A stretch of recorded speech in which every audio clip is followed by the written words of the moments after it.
saya Robert Matthew dan saya akan menjelaskan konsep desain karya saya di Merancang 2, yaitu sebuah villa yang terletak di Mojokerto.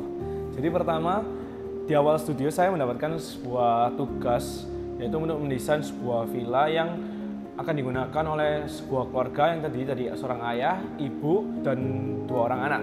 Nah, ayah ini mempunyai hobi yaitu fotografi, ibu itu suka melukis, dan kedua anak ini suka bermain musik. Dan mereka suka melakukan kegiatan mereka itu bersamaan. Nah, dari sanalah saya tuh menemukan sebuah zoning seperti ini dan bentukan seperti ini. Jadi saya mencari inspirasi bentukan itu pertama dari bangunan tradisional Indonesia, dan saya kepikiran Minangkabau. Saya tertarik dengan siluet atapnya karena bentukannya cukup menarik, dan sehingga dari sana saya mentransformasikan bentuk hingga menjadi bentukan seperti ini. Dan bisa Anda lihat terdapat 2 masa. Kenapa kok 2 masa? Apa pentingnya sih 2 masa? Kok saya bisa mendesain 2 masa seperti ini? Jadi ini bentukan seperti ini berdasarkan sifat-sifat kegiatan keluarga dan juga respon terhadap iklim. Nah, pada bagian ini merupakan masa yaitu dengan zoning semi publik atau semi privat. Nah, di sini terdapat sebuah kitchen dan di sini living room yang terkonek dengan ruang berkonsep open space. Jadi tidak ada menggunakan sekat-sekat sehingga sirkulasi udara menjadi sangat lancar.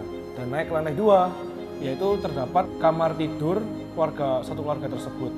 Dan di sini ini merupakan masa yang mempunyai zoning yaitu private.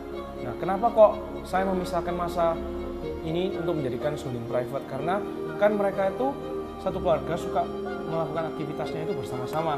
Nah, dari sana saya kepikiran supaya mereka tetap melakukan aktivitas bersama-sama dengan nyaman dan tanpa gangguan, saya menarik masa tersebut menjadi bentukan ini sehingga kesan dan rasa private-nya itu benar-benar terasa di ruangan ini. Dan untuk detail bangunan, saya akan menjelaskan mengenai kisi-kisi. Nah, jadi bangunan ini itu desain bagian bawahnya itu sudah cukup rame. Dan bagaimana saya ini mendesain sebuah bangunan itu yang tidak rancu, yang desainnya nggak terlalu rame. Nah, karena lantai bagian bawah ini sudah rame, saya ingin mendesain lantai 2-nya itu yang mempunyai sifat monoton, hingga saya menggunakan kisi-kisi yang seragam ini yang melingkari satu masa ini.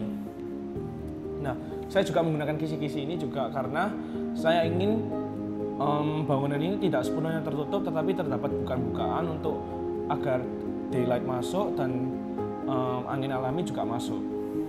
Nah, yang unik lagi dari bangunan ini yaitu atapnya. Saya mendesain atap ini dengan tujuan pertama, yaitu saya tidak ingin atap saya itu seperti kesannya itu atap tempelan. Jadi saya itu ingin mendesain sebuah bangunan yang atapnya itu holistik dengan keseluruhan desain bangunan ini. Jadi atap dan bangunan ini benar-benar menyatu menjadi suatu kesatuan desain. Sehingga bagaimana cara menyatukannya, saya membuat sebuah atap yang akan ditopang dengan kolom seperti ini sehingga kesannya itu benar-benar erat terintegrasi dengan bangunan bagian bawahnya. Kenapa kok aku bilang holistik? Kenapa kok aku bilang menyatu?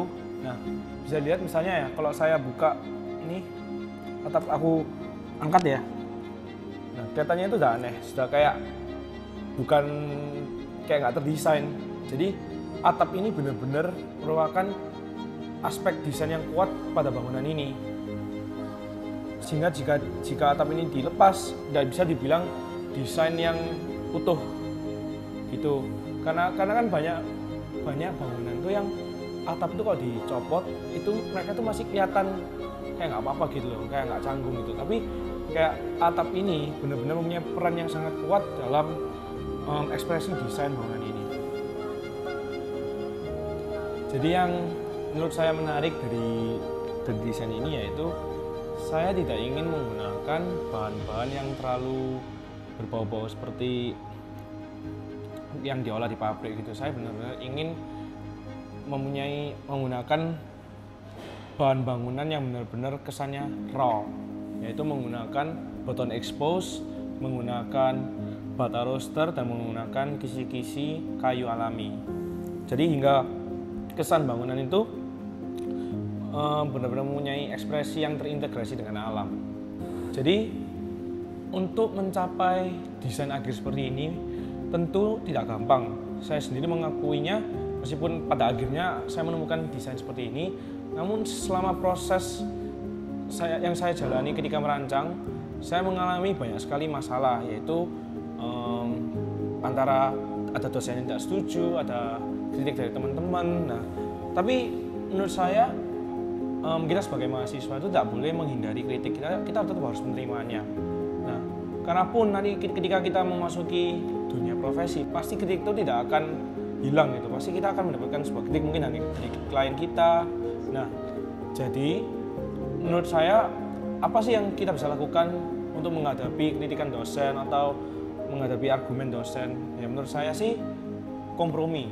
Menurut saya kompromi itulah yang menjadi jawaban bagaimana kalian tuh bisa beradaptasi dan bisa tetap mendesain apa yang kalian inginkan dan juga tetap mengikuti kemauan dosen. Nah, itu merupakan tips and tricks yang saya ingin bagikan kepada kalian. Jadi dari pengalaman saya hanya ingin menyampaikan bahwa untuk mendesain sebuah karya kayak jangan didasari dari ketakutan atau didasari dari kayak terlalu memikirkan argumen dosen. Kalau menurutku sih desainlah apa yang kamu suka dan apa yang kamu passionate gitu. Jangan terlalu, mungkin untuk argumen dosen itu kalian harus berkompromi, tapi bukan berarti kalian harus mengikutinya itu 100%. Nah, itulah tips and tricks ketika mendesain di kelas merancang ini. Saya Dr. Matthew dan saya mahasiswa arsitektur Universitas Kristen Petra.